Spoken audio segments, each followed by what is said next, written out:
சக்தி ஜோதிட குழுவின் சார்பாக ஸ்ரீ குபேரன் டிவி நேயர்கள் அனைவருக்கும் அநேக நமஸ்காரங்கள். சக்தி ஜோதிட குழுவின் சார்பாக நாங்கள் சனிப்பெயர்ச்சி பலன்களை பற்றி பார்ப்பதற்காக நாங்கள் 4 பேரும் வந்திருக்கிறோம். எங்களது குருநாதராகிய சக்தி சோமையா அவர்களும், ஆஸ்ட்ரோ KS ஐயங்கார் அவர்களும், அஸ்ட்ராலஜர் டாக்டர் ஹரிஹர சர்மா, சுவாமி ஹரிஹர சர்மா அவர்களும், வைத்தீஸ்வரன் ஆகிய நானும் சனிப்பெயர்ச்சி பலன்களை பார்ப்பதற்காக வந்திருக்கிறோம். இப்பொழுது சனிப்பெயர்ச்சியின் கோச்சார நிலைகளை பற்றி அஸ்ட்ராலஜர் டாக்டர் ஹரிஹர சர்மா அவர்கள் விளக்குவார்கள். அனைவருக்கும் சக்தி ஜோதிட குழுவின் சார்பாக ஹரிஹர சர்மாவின் பணிவான நமஸ்காரங்கள். நம்மளை பொறுத்தளவுக்கு ஒவ்வொரு வருஷமும் அந்தந்த பயிற்சிகளை சொல்லிக்கிட்டு வரும். குரு பயிற்சி, சனி பயிற்சி, ராகு கேது பயிற்சி, அதே போல் மாத பலன்களும் சொல்லிகிட்டு வரும், தமிழ் மாத பலன்களும் சொல்லிகிட்டு வரும். அந்த வரிசையில் நாம் இன்றைக்கி சொல்ல போகிறது அப்படின்றது சனிப்பெயர்ச்சி பலன்கள். எல்லாருமே சனிப்பெயர்ச்சி அப்படின்னாலே பயப்படுவாங்க. ஏன் அப்படின்னாக்க, ஈஸ்வர பட்டம் கொடுத்த ஒரே கிரகம் சனி கிரகத்துக்கு மட்டும்தான். அவரை பொறுத்தளவுக்கு நல்லது செஞ்சால் நல்லது நடக்கும், கெட்டது செஞ்சால் அதற்குண்டான தண்டனையை கொடுக்கக்கூடியவர். எந்த கிரகத்துக்கும் ஈஸ்வர பட்டம் கிடையாது. நம்ம சனீஸ்வர பகவானுக்கு மட்டும்தான் ஈஸ்வர பட்டம் கொடுத்துருக்காங்க.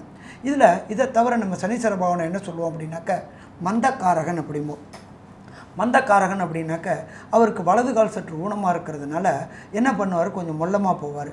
அதே போல் நம்மளோட கிரக பயிற்சியில் பொறுத்தளவுக்கு மெல்லமாக செல்லும் கிரகங்கள், விரைவில் செல்லும் கிரகங்கள் அப்படின்னு இருக்குது. அதில் அதிக மெல்லமாக செல்லக்கூடிய கிரகங்கள் அப்படின்றது சனி பகவான். இவர் சற்றேறக்குறைய 2.5 வருஷம் ஒரு ராசியிலேருந்து ஒரு ராசிக்கு கடக்கக்கூடிய காலகட்டங்கள். குரு பகவான் 1 வருஷத்துக்கு ஒரு ட்ரிப்பு கிடப்பார். ராகு கேது பகவான் 1.5 வருஷத்துக்கு ஒரு ட்ரிப்பு கிடப்பார்.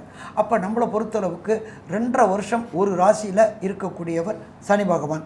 இந்த சனி பகவானை பொறுத்தளவுக்கு அது 9 நட்சத்திரத்துக்கும் பலன்களை கொடுக்கக்கூடியவர்.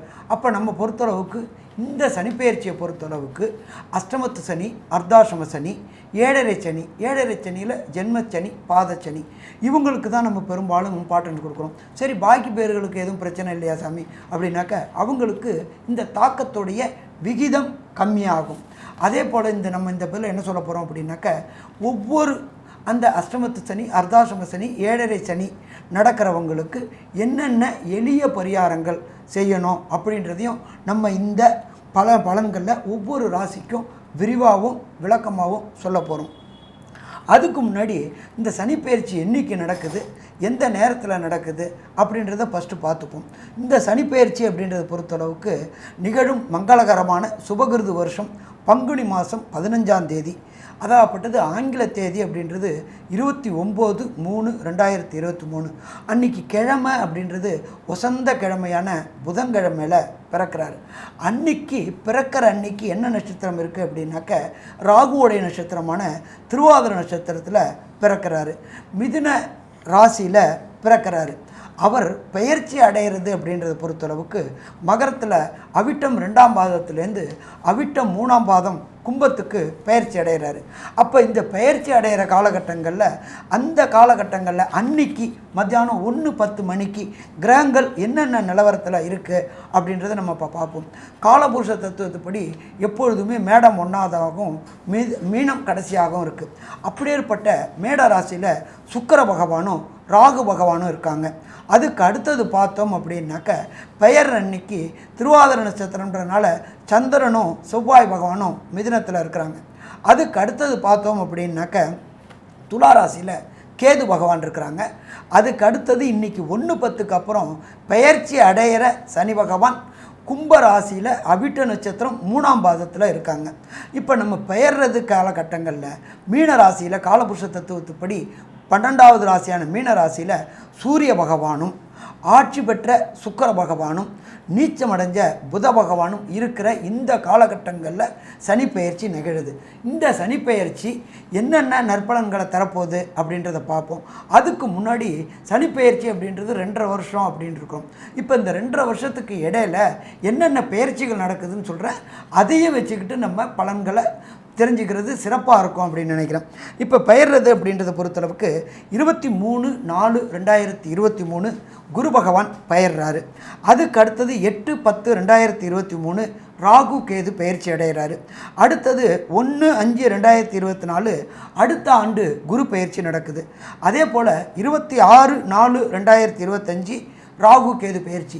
இந்த பயிற்சிக்குள்ளாரே ரெண்டாவது பயிற்சியும் நடக்குது. அடுத்து பார்த்தீங்கன்னாக்க 11/5/2025 குரு பயிற்சி நடக்குது. அடுத்தது 6/3/2026 அடுத்த குரு பயிற்சி. அப்போ இந்த மாதிரி கோல்சார் அமைப்பில், இந்த கிரக அமைப்பில் இந்த வருஷத்திய சனி பயிற்சி பலன்கள் பார்க்க போகிறோம். இப்போ நம்ம ஒவ்வொரு ராசிக்காக பார்க்க போகிறோம். இப்போ நாங்கள் கூறின கிரகநிலை அத்தனையும் வாக்கிய பஞ்சாங்கப்படி நம்ம சொல்லிகிட்டு இருக்கோம். அனைவருக்கும் ஹரிஹர சர்மாவின் பணிவான நமஸ்காரங்கள். நாம் இதுவரை 3 ராசிகள் பார்த்தோம். இப்போ 4வது ராசியாக பார்க்க போகிறது கர்க்கடகம் என்கின்ற கடகராசி. இந்த கடகராசி பொறுத்தளவுக்கு இதுவரையிலும் சுதந்திரமாக சுற்றி திரிந்துட்ட காலகட்டங்கள். ஏன் அப்படின்னாக்க சனி பகவானால் பிரச்சனை கிடையாது, குரு பகவானால் பிரச்சனை கிடையாது, தொட்டதெல்லாம் தொலைங்கினுச்சு, வச்சதுக்கெல்லாம் விடிவு கிடச்சிச்சு, இது எல்லாம் நடந்துச்சு.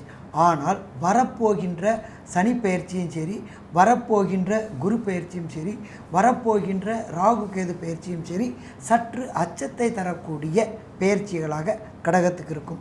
உங்களை நான் பயமுறுத்தலை, உண்மையை சொல்கிறேன். ஆனால் prevention is better then cure. வருமுன் காப்பது அப்படின்றது நமக்கு நல்லது. இப்போ நான் அதை சொல்லிட்டேன் அப்படின்னாக்க நீங்கள் எச்சரிக்கையாக நடந்துக்கக்கூடிய காலகட்டங்கள். கடகம் அப்படின்றது சந்திரனுடைய வீடு. அவருக்கு இதுவரையிலும் 7ஆம் இடத்துல ஆட்சி பெற்ற பெண் சனியாக இருந்தவர் 8ஆம் இடத்துல ஆட்சி பெற்ற ஆண் சனியாக வர்றார். எப்பொழுதுமே முதலைக்கு தண்ணியில் பலம், யானைக்கு தரையில் பலம். அதே போல் சனி பகவானை பொறுத்தளவுக்கு தன்னுடைய வீட்டில் பலம் அதிகமாக இருக்கிறாரு. கடகத்துக்கு பகை பெற்ற இடமாகவும் இருக்குது. அப்போ இந்த காலகட்டங்களில் ரொம்ப எச்சரிக்கையாக இருக்கணும். இதுக்கு உங்களுக்கு என்ன பேர் அப்படின்னாக்க அஷ்டமத்தில் சனி அப்படின்னு பேர். அஷ்டமத்தில் சனி வந்தாக்க கஷ்டங்கள் கொடுப்பார். சரி, அதை நம்ம எப்படி தவிர்க்கிறது அப்படின்றத பற்றி நம்மளுடைய அஸ்ட்ரோ கேஎஸ் ஐயங்கார் அவங்க விளக்குவாங்க. ஐயா, அற்புதமாக சொன்னீங்க. அதாவது இப்போ வந்து கடக ராசியை பொறுத்தவரையிலும், அதாவது புனர்பூசம், பூசம், ஆயில்யம் இந்த 3 நட்சத்திரங்கள் கொண்ட 9 பாதங்களை கொண்ட ராசியான இந்த கடக ராசி, இதற்கு அதிபதியானவர் அதிவேகமாக செல்லக்கூடிய கிரகமான சந்திர பகவான். இதில் என்ன ஒரு பெரிய விஷயம்னா, கடக ராசியின் அதிபதி சந்திர பகவான். சனி பகவான் வந்து மிகவும் ஸ்லோவாக, அதாவது மெதுவாக செல்லக்கூடிய கிரகம். இருக்கிற கிரகத்திலே மிகவும் மெதுவாக செல்லக்கூடிய கிரகம் வந்து சனி பகவான். இந்த வேகமாக செல்லக்கூடிய கிரகத்திற்கு உண்டான பலன்கள் இந்த மெதுவாக செல்லக்கூடிய அதாவது கிரகத்தினுடைய பலன்கள் மூலியமாக மிகப்பெரிய மாற்றத்தை ஏற்படுத்தக்கூடிய காலகட்டமாக இருக்கும். ஏன்னா 8ஆம் இடத்துல வந்து பார்த்தீர்களேனால் சனி பகவான் வர்றது ஒரு பெரிய மாற்றத்தை உங்களுக்கு கொடுக்கும். அதாவது இந்த காலகட்டத்தில் உங்களோட உடல்நிலையில் ரொம்ப ஜாக்கிரதையாக இருக்கணும். ஏன்னா அஷ்டமாதிபதி 8ஆம் இடத்துலையே இருக்கார். 1 அவரே கர்மஸ்தானாதிபதி, கர்மத்திற்கும் அதிபதியானவர், காரகனும் அவரே. அதனால் இந்த காலகட்டத்தில் உங்களுடைய தொழிலில் வந்து அதிகமாக இன்வெஸ்ட் பண்ணுறது அப்படின்றது வந்து அது வந்து ஏற்றுக்கொள்ள முடியாத விஷயம். கண்டிப்பாக பண்ணாதீர்கள். பொறுமையை பிடிக்கணும். ஏன்னா 7, 8 அதிபதியும் அவரே. அதனால் 7ஆம் அதிபதியே 8ஆம் இடத்துல போய் இருக்கார். கண்டிப்பாக உங்களுடைய தொழிலில் வந்து பார்ட்னர்ஷிப் கன்சர்னாக இருந்ததுன்னா நிச்சயமாக பார்ட்னர் வந்து பிரச்சனை பண்ணக்கூடிய காலகட்டமாக இருக்கும். இப்போ 2 பேருமே வந்து கடகராசி அப்படின்னா ஒருத்தருக்கு ஒருத்தர் முரண்பாடு தான் இருக்குமே தவிர ஒருத்தருக்கு ஒருத்தர் வந்து அண்டர்ஸ்டாண்டிங் ப்ராப்பராக இருக்கக்கூடிய காலகட்டமாக நிச்சயமாக இருக்காது. சரி சாமி, ஒருத்தர் வந்து கடகராசியில் இருக்கார், ஒருத்தர் வேறு ஒரு ராசியில் இருக்காருன்னா கண்டிப்பாக வந்து அந்த கடக ராசியில் இருப்பவர்கள் நிச்சயமாக பிரச்சனையை கொடுக்கக்கூடிய காலகட்டமாக அமையும். கடக ராசிக்கு பிரச்சனையை கொடுக்கக்கூடிய காலகட்டமாக இந்த காலகட்டம் அமையும் அப்படின்றத சொல்கிறோம். இந்த சனி பகவான் 8ஆம் இடத்துல இருந்து என்ன பண்ணுவார்? கெட்டதை மட்டும்தான் பண்ணுவாரா? நல்லது பண்ணுறதே முடியாதா? கண்டிப்பாக நல்லதையும் பண்ணுவார். 8ஆம் இடம் அப்படின்னு சொல்லக்கூடியது மறைமுகமாக வரக்கூடிய பொருட்களையும் குறிக்கும். அதாவது ஆஸ்தி, திடீர்னு அந்தஸ்து, திடீர்னு பதவி உயர்வு, இது எல்லாம் வந்து சனி பகவான் கொடுக்கக்கூடிய ஒரு மிகப்பெரிய வரப்பிரசாதம், யோகத்தை குறித்து கொடுக்குவார். எப்படி கொடுப்பார் அப்படின்னா, நேர்மையானவனாக, தர்மவானாக, நீதித்துறையில் இருக்கவங்களுக்கு, அட்வொகேட்டு, இந்த மாதிரியான இந்த கோர்ட்டு இந்த மாதிரியான விஷயங்கள் இருக்கிறவங்களுக்கு, இதை தவிர பார்த்தீர்களேயானால் இரும்பு சம்பந்தப்பட்ட துறைகளில் இருக்கிறவங்களுக்கு, இதை தவிர வந்து இந்த கேமரா அந்த மாதிரியான பிஹைண்ட் த ஸ்க்ரீன் அப்படின்னு சொல்லக்கூடிய டெக்னிக்கல் சைடில் இருக்கிறவங்களுக்கு, நேர்மையாக உடல் உழைப்பை கொண்டு இருக்கிறவர்களுக்கு கண்டிப்பாக இந்த அஷ்டமத்து சனி ஏற்றத்தை கொடுக்கக்கூடிய காலகட்டமும், அவர்களுக்கு திடீரென்று ஒரு புகழ் சேர்ந்து வரக்கூடிய காலகட்டமும் நிச்சயமாக இருக்கும். கவலைப்பட வேண்டாம். ஏன்னா அஷ்டமத்து சனி அர்த்தாஷ்டம சனின்னு வந்ததுனாலே அவங்கள ஓச்சிருவாங்க, ஏன் மொத்தமாக முடிஞ்சு போச்சு, அப்படி கிடையாது. அவரும் நல்லதை கொடுப்பார், சில தீயவைகளை கொடுப்பார். ஏன்னா அதாவது எப்பொழுதுமே ஒன்று சொல்கிறது, நன்மையும் தீமையும் பிறர் தர வாரார். நீ what you so you are going to ரீப். என்ன அதாவது தென்னை விதைச்சி பணம் வராது அப்படின்னு சொல்லக்கூடியது மாதிரி, நீங்கள் செய்த கர்மாக்கு பலன்களை கண்டிப்பாக கொடுக்கக்கூடியவர் சனி. கர்மத்திற்கு காரகன் என்பதனால்தான் அவருக்கு வந்து ஈஸ்வர பட்டம் கொடுத்துருக்கு. அவர் எந்த ஒரு விஷயத்தையும் நீ செய்த நன்மைக்கு நன்மைகள் கொடுத்தே தீர்வார். அதனால் அஷ்டமத்து சனியாக இருந்தாலும் உங்களுக்கு நிச்சயமாக கஷ்டத்தை கொடுத்தே தீர்வார். ஆனாலும் அதற்கு கஷ்டப்பட்டதற்கு உண்டான பலன்களை கொடுப்பார். எப்படி கொடுப்பார்னா, வேலையில் வந்து அதிக பளு இருக்கும், உடல் உழைப்பு அதிகமாக இருக்கும், ஸ்ட்ரெஸ் அதிகமாக இருக்கும், தூக்கத்தையே கொடுக்க மாட்டார். தூக்கமின்மையை கொடுத்து உங்களுக்கு வந்து வேலையில் ரொம்ப கான்சன்ட்ரேட் பண்ண சொல்லி வேறு வழியே இல்லாமல் அதை பண்ணி முடிக்கணும்னு டார்கெட் ஃபோக்கஸிங்கில் வச்சு ரொம்ப டைட் பண்ணி ப்ரெஷர் பண்ணி தாங்க முடியாத அளவுக்கு போகக்கூடிய அளவுக்கு வைப்பார். ஆனால் அதனுடைய ரிசல்ட் பார்த்தீங்கன்னா உங்களுக்கு மிகப்பெரிய ஏற்றத்தை கொடுக்கக்கூடிய கட்டமாகவே நிச்சயமாக இருக்கும். இது வந்து பார்த்தீர்களேயானால் உங்களை பதப்படுத்துறது அப்படின்னு சொல்லுவாங்க. அதாவது ரா ரைஸ், அதாவது அரிசியை அப்படியே சாப்பிட முடியாது. எந்த ஒரு விஷயத்தையும் பதப்படுத்தினால்தான் புசிப்பதற்கு நல்லதாக இருக்கும். அதுதான் வந்து நம்மளுக்கு டைஜஸ்ட் ஆகும். ராவாக சாப்பிடக்கூடாது, சாப்பிடவும் முடியாது. அதைத்தான் சொல்கிறது, அந்த விஷயங்கள் வந்து பதப்படணும் அப்படின்னா அது கர்ம வினைகளின் மூலியமாகத்தான் பதப்படும். அந்த கர்ம வினைக்கு அதிபதியாக சொல்லக்கூடியவர் சனி பகவான். அவர் மிகப்பெரிய ஏற்றத்தையும் மிகப்பெரிய மாற்றத்தையும் உங்களுக்கு இந்த காலகட்டத்தில், அதுவும் இந்த 2023 2026 வரலும் கொடுக்க போகிறார். இதை தவிர பார்த்தீர்களேயானால் இந்த சனி பகவான் வந்து கும்பராசியிலிருந்து அவருக்கு வந்து 3 பார்வைகள் இருக்குது. அதாவது 3ஆம் இடம், 7ஆம் இடம், 10ஆம் இடம் அப்படின்ற 3 பார்வைகள் இருக்குது. இந்த பார்வைகள் அப்படின்றது வந்து இந்த கடகராசிக்கு வந்து பார்த்தீர்களேனால் 10ஆம் இடத்துலையும் 2ஆம் இடத்துலையும், இதை தவிர 4ஆம் இடத்துலையும், அதாவது 5ஆம் இடத்துலையும் உழருது. இந்த 3 இடத்துலையும் வந்து சனி பார்வை படுறதுனால, அதாவது சனி பகவான் இருந்த இடத்தை கெடுப்பார், பார்த்த இடத்தை மிகவும் மோசமாக கெடுக்கக்கூடிய கிரகம். அதாவது குரு பார்த்தால் கோடி நன்மை, சனி பார்த்தால் சர்வநாசம். இதுதான் வந்து ஜோதிட பழமொழி. இதற்கு ஏற்றாற் போல இந்த சனி பகவானின் பார்வை பலத்தை பற்றி நம்முடைய வைத்தீஸ்வரன் ஐயா அவர்கள்ட்ட கேட்போம். ஐயா அருமையாக சொன்னாங்க. இப்போ கடகராசி அன்பர்கள் வந்து சந்திரன் மனோகாரகன் அவங்களோட ராசியாதிபதி. அவங்க எப்போவுமே வந்து மனசளவில் ரொம்ப சாஃப்டாக இருப்பாங்க, அதே டைமில் ரொம்ப பேசிகிட்டே இருப்பாங்க. அவங்க வந்து பொது வாழ்க்கையில் ரொம்ப எல்லாரும் நல்லா இருக்கணும்னு நினைக்கிற ஒரு ராசிக்காரங்களாக இருப்பாங்க. அதனால் அவங்க வந்து அந்த சனி வந்து எப்போவுமே பொது வாழ்க்கைக்கான கிரகம். அதனால் சனி 8ஆம் இடத்துல போகிறதுனால அவங்களுக்கு எல்லாம் கெடுதலாக நடந்துரும்னு சொல்ல முடியாது. இந்த மாதிரி பொதுவாக எல்லாரும் நல்லா இருக்கணும்னு நினைக்கிறவங்க வந்து அதே மாதிரி தர்மவான் ஐயா சொன்னது மாதிரி நேர்மையாக இருக்கிறவங்களையும், பொதுவாக எல்லாரும் நல்லா இருக்கணும்னு யாராக இருந்தாலும் நல்லா இருக்கணும்னு நினைக்கிறவங்களையோ சனி வந்து பெருசாக கஷ்டப்படுத்துறதில்ல. சனி வந்து அவங்களுக்கெல்லாம் ரொம்ப நல்லதாகவே பண்ணுவார். அது மட்டும் இல்லாமல் சனி எப்போவுமே எதை ரொம்ப நாடி போகிறாங்களோ, எது மேலே ரொம்ப பற்று வச்சுருக்காங்களோ, அதான் உறவுகள், பணம், இல்லை வந்து வேலை, இதில் எது ரொம்ப பற்று அவங்களுக்கு ஜாஸ்தியாக இருக்கோ அதில் வந்து அதை பற்றிய புரிதலை இந்த அஷ்டம சனி டைமில் அவங்களுக்கு கொடுத்துருவார். அதை பற்றி ஒரு நல்ல பாடம், அதை பற்றி புரிதல் அவங்களுக்கு வந்துடும். உறவுகள்னால் என்ன, பணம்னா என்ன, வேலையில் கூட இருக்கிறவங்கன்னா யார், இவங்களை பற்றி எப்படி புரிய வைக்கணுமோ அப்படி புரிய வச்சுடுவார். அதனால் அதுக்கு சில கஷ்டங்கள் இருக்கும். அந்த கஷ்டங்களை நீங்கள் வந்து கஷ்டமாக பார்க்காம அவங்க யாருன்னு புரிஞ்சுக்கிட்டு இனிமேல் வர்ற காலத்தில் அதுக்கு தகுந்த மாதிரி நடந்துக்கணும். இப்போ நடக்கிற காலகட்டம் இந்த 2023 3ஆம் மாதம் 29ஆம் தேதிக்கு மேலே வர்ற சனி பெயர்ச்சி வந்து உங்களுக்கு படிப்பினையை கொடுக்கும். அதே டைமில் ஐயா சொன்ன மாதிரி நல்ல விஷயங்களும் சில விஷயங்கள் இருக்குது, நல்ல விஷயங்கள் நடக்கும். அதே மாதிரி தொழிலில் பெரிய அளவில் முதலீடு போடாமல் அவங்க வந்து தொழிலை நடத்திட்டு போகிறது, இப்போ இருக்கிற வேலையை மாற்றாமல் அதே வேலையில் கன்டினியூ பண்ணுறது, புதுசாக வேலைக்கு முயற்சி பண்ணுறேன்னு இருக்கிற வேலையை விட்டுறவே கூடாது. இந்த டைமில் இந்த 3 வருஷ காலத்துக்கு இருக்கிற வேலையில் எவ்வளவு வேலைப்பளு ஜாஸ்தியாக இருந்தாலும் சரி, உங்களோட ஈகோவை டச் பண்ணுற மாதிரி இந்த 3 வருஷம் உங்களுக்கு ரொம்ப கஷ்டம் இருக்கும். அதனால அதுக்காக யோசிச்சுட்டு வேலையை விட்டுறக்கூடாது.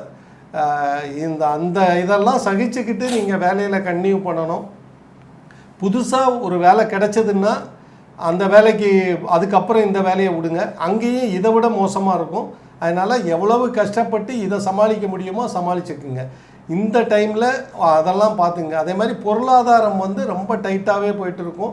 புது முயற்சிகள்லாம் இறங்காமல் பெருசாக தொழிலை விரிவுபடுத்தாமல் இருக்கிற தொழிலை அப்படியே பண்ணிக்கிட்டு இருங்க. பொருளாதாரத்தில் இருக்கிற கணக்குக்கு பண்ணுங்கள். ரொம்ப பெருசாக கடன் வாங்கி எதுவும் பண்ணிடாதீங்க, கடனால் அவமானங்கள் வரக்கூடும். அதனால் அந்த கடன்கள் வாங்காமல் எவ்வளவு இருக்கிற வருமானத்துக்கு தகுந்த மாதிரி செலவுகளை வச்சுட்டு அதுக்கு மேலே கடன் வாங்காமல் பார்த்து பண்ணிக்கிங்க. இதுக்கு மேலே உள்ள விஷயங்களை பற்றி சக்தி சோமையா ஐயா விளக்குவாங்க. 2 பேருமே ரொம்ப தெளிவாகவும் விவரமாகவும் ரொம்ப அருமையாகவும் சொல்லிட்டீங்க. இப்போ அவங்களுடைய பார்வைகள் அப்படின்னு சொல்கிறதுல வந்து சனி பயிற்சி ஆனதுக்கப்புறம், அதாவது 29/3/2023 அப்புறம் அவர் பயிற்சி ஆனதுக்கப்புறம் அவருடைய பார்வை வந்து 2ஆம் இடத்துல விழுது, பணபரஸ்தானம். அதனால் பண முடக்கங்கள் வர்றதுக்கு உண்டான வாய்ப்புகளை ஏற்படுத்துவார். அவருடைய பார்வையில் வந்து 7ஆம் பார்வையாக அந்த 2ஆம் இடத்தை பார்க்கறதுனால, ஏன்னா பணபரஸ்தானம், அதனால் பண விஷயங்களில் வந்து ரொம்ப வாங்கல் கொடுக்கல் அதுகளில் வந்து தீர விசாரிச்சுட்டு பண்ணுறது தான் நல்லது. வாங்கிறதா இருந்தாலும் சரி, கொடுக்குறதா இருந்தாலும் சரி, கொடுத்தா வராது. அதனால் நீங்கள் கொடுக்காம வாங்கிறதுகளை எதவா உள்ள இடமா, 2 வட்டி 5 வட்டின்னு சொல்கிற மாதிரி அதெல்லாம் வந்து வாங்கினா நம்மளால் மீட் அவுட் பண்ண முடியுமா, நம்மளுடைய தொகை கட்ட முடியுமா, அதெல்லாம் கொஞ்சம் யோசனை பண்ணி செஞ்சிங்கன்னா இந்த பண விவகாரத்தில் நீங்கள் மாட்டிக்காமல் வெளியே வர்றதுக்கு உண்டான வாய்ப்பு கிடைக்கும். அதே மாதிரி அவருடைய 10ஆம் பார்வையாக இந்த கடகராசிக்காரங்களுக்கு 5ஆம் வீட்டை பார்க்கிறார். 5ஆம் இடங்கிறது புத்திரஸ்தானம், பூர்வீகம், இதெல்லாம் சொல்லுவாங்க. அதுகளில் பூர்வீகத்தில் உள்ள சொத்து பத்துகளில் ஏதாவது வில்லங்கங்கள் இருந்ததுன்னா அதுகளையெல்லாம் இப்போ கொஞ்சம் தள்ளி வச்சுட்டு இந்த காலம் போனதுக்கப்புறம் பார்த்துக்கரலாம்னு ஒதுக்கி வச்சுட்டிங்கன்னா அதனால் இருந்து வரக்கூடிய விளைவுகள்லேருந்து நீங்கள் வெளியே வந்துடுறதுக்கு உண்டான வாய்ப்புகளை கொடுப்பார். அதே மாதிரி அவருடைய பார்வையாளர் வந்து 3ஆம் பார்வையாக 10ஆம் இடத்தை பார்க்கிறார். 10ஆம் இடம் என்பது வந்து உங்களுக்கு தொழில்ஸ்தானம். அப்போ இந்த தொழில்கள் எல்லாம் வந்து கொஞ்சம் ஐயா சொன்னது மாதிரியா இனி மேற்கொண்டு இன்வெஸ்ட்மெண்ட் இல்லாமல் இருக்கிற நிலையிலேயே ஓட்டக்கூடிய நிலைமையாக நீங்கள் பார்த்துட்டு போனீங்கன்னா அதனால் ஜெயிச்சு முன்னுக்கு வரக்கூடிய வாய்ப்புகள் கிடைக்கும். ஆக பொதுவாக எதையுமே தீர விசாரித்து செய்யலாமா செய்யக்கூடாதாங்கிறதையும் ஆலோசனை பண்ணி அதை நீங்கள் பண்ணிட்டு வந்தீங்கன்னா கண்டிப்பாக வந்து இந்த காலகட்டத்தையும் நல்ல காலமாக அமைச்சிக்க முடியும். மற்றும் உள்ள விவரங்களை பற்றி நம்முடைய KS ஐயங்கார் அவர்கள் சொல்லுவாங்க. ஐயா, அருமையாக சொன்னீங்க. அதாவது பொதுவாகவே பார்த்தீர்களே ஆனால் இந்த கடகராசிக்காரர்களுக்கு 8ஆம் இடத்துல சனி வர்றது ஒரு பெரிய மாற்றத்தை ஏற்படுத்தும். எல்லாரும் பயமுறுத்தி வச்சுருப்பாங்க, இது வரணும் அஷ்டமத்து சனி வரப்போகுது, ஜாகிரதையாக இருங்க ஜாகிரதை. ஒரு மிகப்பெரிய விஷயம் என்ன அப்படின்னா அதாவது சனி பகவான் சம்பந்தப்படும் பொழுது தான் திருமண ஏற்பாடுகள் நடைபெறும். இது வந்து நிச்சயமாக மனசில் வச்சுக்கோங்க. அதாவது திருமணத்திற்கு எதிர்பார்த்து கொண்டிருக்கும் இளைஞர்களுக்கு கண்டிப்பாக அதாவது குருபலத்தோடு சேர்ந்து வரணும். ஆனால் சனி பகவானுடைய இந்த அதாவது 7.5 சனியோ அர்த்தாஷ்டம சனியோ சனியினுடைய ஒரு டச்சு வந்து கண்டிப்பாக இந்த காலகட்டத்தில் இருந்தால் மட்டும்தான் திருமணம் வந்து கைகூடக்கூடிய வாய்ப்புகள் நிச்சயமாக உண்டு. அதனால் இந்த 3 வருஷத்துக்குள்ளே கண்டிப்பாக இந்த கடகராசிக்காரர்கள் பார்த்தீர்களேயானால் யார் யாருக்கெல்லாம் வந்து திருமணத்திற்கு எதிர்பார்த்து கொண்டிருக்கிறார்களோ கண்டிப்பாக அவர்களுக்கு திருமணம் ஆகக்கூடிய பாக்கியம் நிச்சயமாக வந்து சேரும்.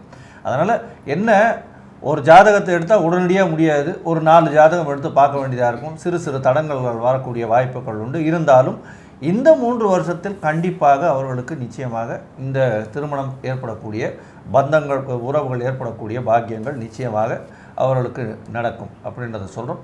இதற்கு மேலே பார்த்தீர்களேயானால் இந்த அர்த்தாஷ்டம சனி, அதாவது அஷ்டமத்து சனியின் பொழுது ஏற்கனவே கஷ்டத்தை கொடுக்க போகிறார் அப்படின்னு சொல்கிறோம். சரி, ஒருவேளை எங்களுக்கு வந்து தசாநாதன் புக்திநாதன் இன்னும் மோசமாக இருக்கார், நல்லபடியாக இல்லை, மிகப்பெரிய அல்லல்களுக்கும் மிகப்பெரிய மன குழப்பத்திற்கும் அதாவது ஸ்ட்ரெஸ்ஸு, அதாவது மன இதுக்கும் வந்து ரொம்ப ஆளாக இருக்கும், இதுக்கு என்ன தான் வழி தீர்வு, இதுக்கு வழியே இல்லையா, நாங்கள் வந்து கஷ்டப்பட்டே தான் ஆகணுமா அப்படின்ற விஷயத்தை பொறுத்தவரையிலும் நம்மளுடைய அஸ்ட்ராலஜர் டாக்டர் சுவாமி ஹரிஹர சர்மா அவர்கள் வந்து எளிய பரிகாரங்கள், எல்லாராலையும் கடைபிடிக்கக்கூடிய சிறு சிறு பரிகாரங்களை எடுத்து கண்டிப்பாக சொல்லுவார். ஐயா நல்லா சொன்னீங்க ஐயா. இப்போ பொறுத்தளவுக்கு கஷ்டம் அப்படின்றது ஒருத்தருக்கு நிரந்தரமும் கிடையாது, சுகமும் ஒருத்தருக்கு நிரந்தரமும் கிடையாது. அப்போ 2.5 வருஷம் சனி பகவான் கடகராசிக்கு இருக்கார். அப்போ 2.5 வருஷம்னாக்க ஒவ்வொரு நட்சத்திர பாவத்துக்கும் சற்றேறக்குறைய 101 நாள் தான் கஷ்டம் கொடுப்பார். 2.5 வருஷமும் ஃபுல்லாக கஷ்டம் கொடுக்க மாட்டார். அப்போது உங்களுடைய நட்சத்திர பாவத்தின் அடிப்படையில் அப்போ கடகராசியில் பொறுத்தளவுக்கு புனர்பூசம் 4ஆம் பாதம், பூசம் 4 பாதம், ஆயில்யம் 4 பாதம், இவங்க ஒவ்வொருத்தரும் ஆரம்பித்ததுலேருந்து 101 நாள் காலகட்டங்களில் வழிபட வேண்டியது அப்படின்றத பொறுத்தளவுக்கு எம்பெருமான் சனீஸ்வர பகவானியே. யாரால் ப்ராப்ளமோ அவங்கள்ட்ட சரணாகதி அடைஞ்சிட்டோம் அப்படின்னு சொன்னாக்க கண்டிப்பாக விடுமோட்சம் கிடைக்குமா? விடுமோட்சம் கிடைக்கும். சரி, என்ன செய்யலாம்? சனிக்கிழமை ஃபஸ்ட்டு ஒரு சனிஹோரை. இந்த சனிஹோரையில் நீங்கள் இருக்கிற இடத்துக்கு பக்கத்தில் உள்ள கோயிலில் உள்ள சனீஸ்வர பகவானுக்கு 3 எல் தீபம் 9 முறை பிரதட்சணம். இதை தவிர மாதத்துக்கு ஒரு ட்ரிப்பு எள் சாதம் அல்லது தயிர் சாதம் நிவேதனம் பண்ணி வர பக்தர்களுக்கு விநியோகம் பண்ணணும். 1. சாமி, இது எனக்கு போகிறது கஷ்டம் அப்படின்னு சொன்னாக்க ஒவ்வொரு ட்ரிப்பும் மாதத்துக்கு ஒரு ட்ரிப்பு தேய்பிரை பிரதோஷம் வரும். அந்த தேய்பிரை பிரதோஷத்தில் நந்தீஸ்வர பகவானுக்கும் ஈஸ்வர பகவானுக்கும் பால், பன்னீர், இளநீர் கொடுத்து அபிஷேகம் பண்ணி அந்த அபிஷேக திரவியங்களை சாப்பிட்டுட்டு வந்தீங்கன்னாலும் வந்த பிரச்சனைகளும் வரக்கூடிய பிரச்சனையும் விலகும். சாமி, எனக்கு அதுவும் போக முடியாது அப்படின்னாக்க நீங்கள் சாப்பிட்றதுக்கு முன்னாடி ஒவ்வொரு நாளுமே சனீஸ்வர பகவானுக்கு வாகனமான காக்கைக்கு சுடு சாதம் நம்ம வந்து என்ன பண்ணிடுவோம் அப்படின்னாக்க மீந்த சாதத்தெல்லாம் கொண்டு போயிட்டு காக்கைக்கு வைப்போம். அது மேலும் மேலும் பாவத்தை கூட்டும்.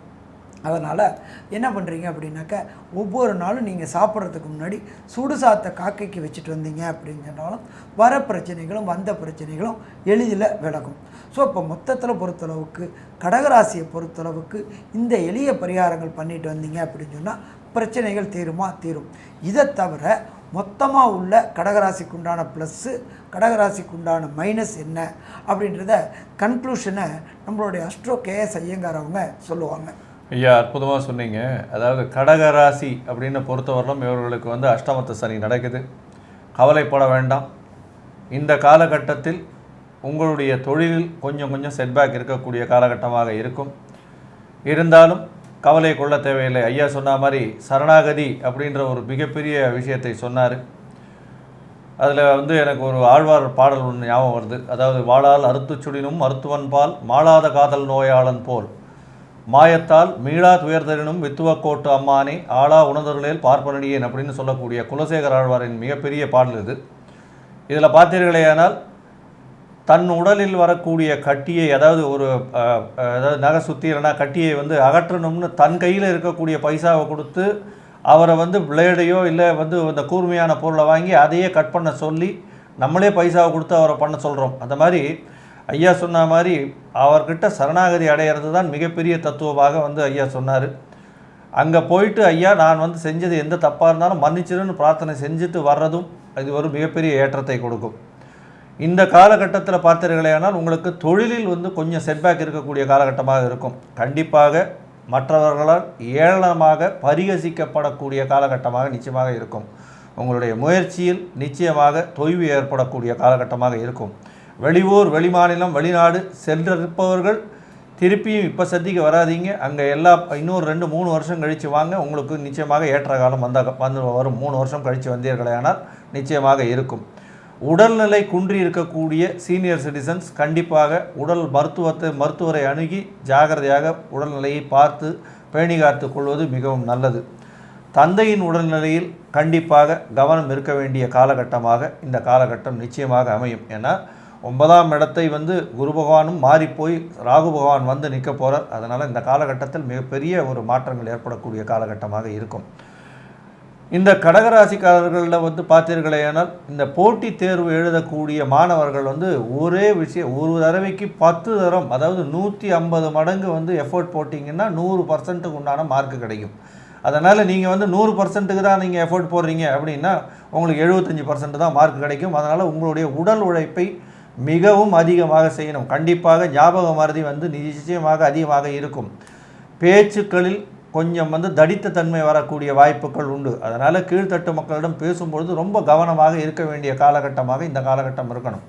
வண்டி வாகனம் இந்த விஷயங்கள் எல்லாம் போகும்பொழுது அரசாங்கம் சொல்லக்கூடிய விஷயங்களில் செஞ்சு பண்ணுறதுன்றது நிச்சயமாக நல்லபடியாக இருக்கும் அப்படின்றதையும் சொல்லி, இந்த கடகராசிக்காரர்களுக்கு மிகவும் ஒரு சுமாரான இந்த சனி பெயர்ச்சி இருக்கும் அப்படின்றத சொல்லி, லோகா சமஸ்தா சுகினோ பவந்து, இந்த கடகராசிக்காரர்கள் நிச்சயமாக நல்லபடியாக இருக்க வேண்டும் என்று ஆண்டவனை பிரார்த்திக்கிறோம். நன்றி, வணக்கம்.